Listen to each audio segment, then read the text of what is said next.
verrons ici qu'est-ce qu'on entend par excédent du demandeur, excédent de l'offreur. Nous présenterons le tout à l'aide d'une approche graphique et nous procéderons à des calculs simples pour en estimer l'ampleur. Une maison est à vendre. Quel est votre prix de réserve? Admettons que vous soyez un acheteur. Le prix de réserve, c'est votre prix maximal. Il ne serait pas question pour vous de dépasser ce prix. Alors, admettons que vous êtes prêt à acheter une maison pour cette maison pour 100 000 $. Pas un sou de plus. Alors, votre prix de réserve, c'est 100 000 $. Si, en négociant avec le vendeur, vous parveniez à acheter cette maison au prix de 80 000 $, eh bien, vous en auriez tiré un avantage. Et on pourrait ainsi estimer que votre excédent de l'acheteur, excédent du demandeur, serait de 20 000 $, puisque vous étiez prêt à payer 100 000 $ et vous auriez obtenu cette maison pour 80 000 $. Alors, la différence entre le prix de réserve et le prix payé pour l'acheteur représente l'excédent du demandeur. Et maintenant, tournons-nous du côté de l'offreur. Comment estimer l'excédent de l'offreur, l'excédent du vendeur? Eh bien, admettons que l'offreur était prêt à vous vendre cette maison au prix de 50 000 $, mais qu'il a réussi à vous la vendre pour 80 000 $. On peut considérer que l'offreur va en tirer un avantage qu'on appelle l'excédent de l'offreur. Ainsi, il a obtenu 80 000 $ pour quelque chose qu'il était prêt à vendre à 50 000 $, donc l'excédent de l'offreur étant ici de 30 000 $. À noter que le prix de réserve est quelque chose de très important et pour l'acheteur, il n'est pas question de faire une transaction au-delà de son prix de réserve. Ce qui signifie que si l'acheteur a un prix de réserve de 100 000 $ pour la maison, il ne paiera pas un sou de plus. Il n'y aura pas de transaction si le prix du marché est supérieur au prix de réserve en ce qui concerne le demandeur. Quant à l'offreur, si l'offreur est prêt à vendre la maison pour 50 000 $ et que c'est son prix de réserve, il n'ira pas en deçà de 50 000 $. Si quelqu'un lui offre 49 999 $, il va refuser la transaction. Donc, le prix de réserve, c'est un prix limite.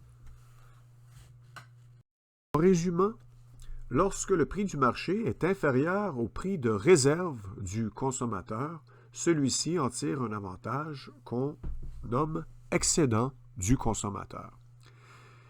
Et enfin, lorsque le prix du marché est supérieur au prix auquel l'offreur aurait été disposé à mettre en marché son produit, ce dernier en tire un avantage qu'on nomme excédent du producteur. Ces notions nous seront utiles lorsque nous chercherons à comprendre les différentes structures de marché. Nous allons utiliser une approche graphique pour mieux comprendre ce concept d'excédent du demandeur ou encore celui de l'excédent de l'offreur. Lorsqu'il est question d'excédent, il est question d'une satisfaction accrue qui découle de l'échange pour l'agent économique. Alors, commençons par l'excédent du demandeur. Premièrement, vous voyez à l'écran le prix du marché P1. Alors, supposons que ce prix sur le marché pour un item quelconque soit de 50 $. Ce qui implique que, ici, à l'équilibre, les quantités demandées sont les mêmes que les quantités offertes. Alors, admettons que certains des demandeurs étaient disposés, prêts à payer davantage que 50 $ pour la transaction. Admettons que certains individus, certains demandeurs étaient prêts à payer 70 $ pour l'item en question et comme le prix du marché était de 50 $, eh bien, ces gens-là se sont retrouvés à être, bien sûr, avantagés. Alors, ce qu'on peut comprendre, c'est que tout prix supérieur à 50 $ pour certains des demandeurs, ce sera un avantage. Tous les demandeurs qui étaient disposés à acheter l'item à un prix supérieur à 50 $, tel que je suis en train de le dessiner sur la droite de demande. Tous les points ici représentent des demandeurs qui avaient un prix de réserve qui était supérieur à 50 $. Tous ces gens-là vont être encore plus satisfaits de la transaction puisqu'ils auront obtenu l'item à 50 $ alors qu'ils étaient prêts à payer davantage. Alors, ce que vous voyez dans ce triangle, c'est l'aire qui correspond à l'excédent du demandeur, des demandeurs en fait.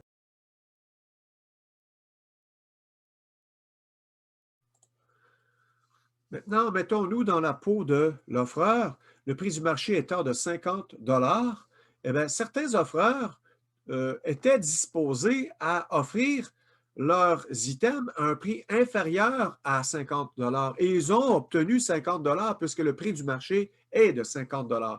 Prenons par exemple 25 $ au prix du marché, 50 $. Tous ces gens-là auront ainsi un excédent de l'offreur et ça va correspondre à l'aire qui se trouve à être ici.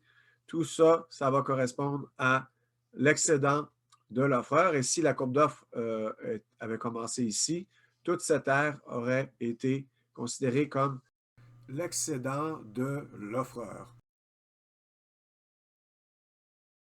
Maintenant, procédons à un calcul.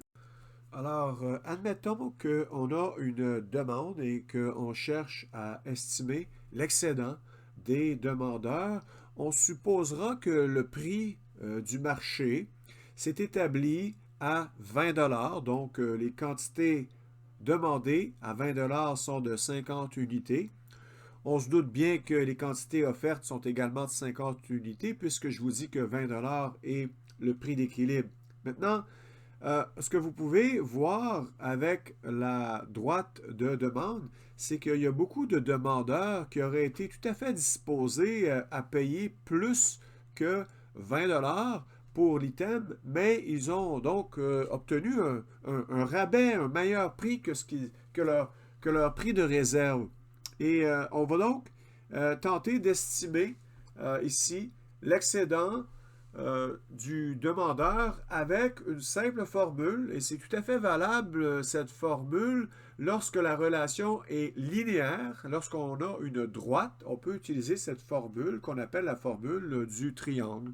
Il s'agit de prendre une demi et de multiplier par la largeur et la hauteur de ce triangle.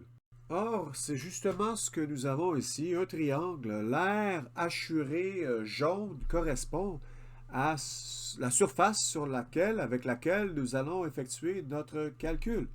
Alors, pour ce qui est de la largeur, nous voyons que la différence entre 50 unités et 0 unité, c'est 50.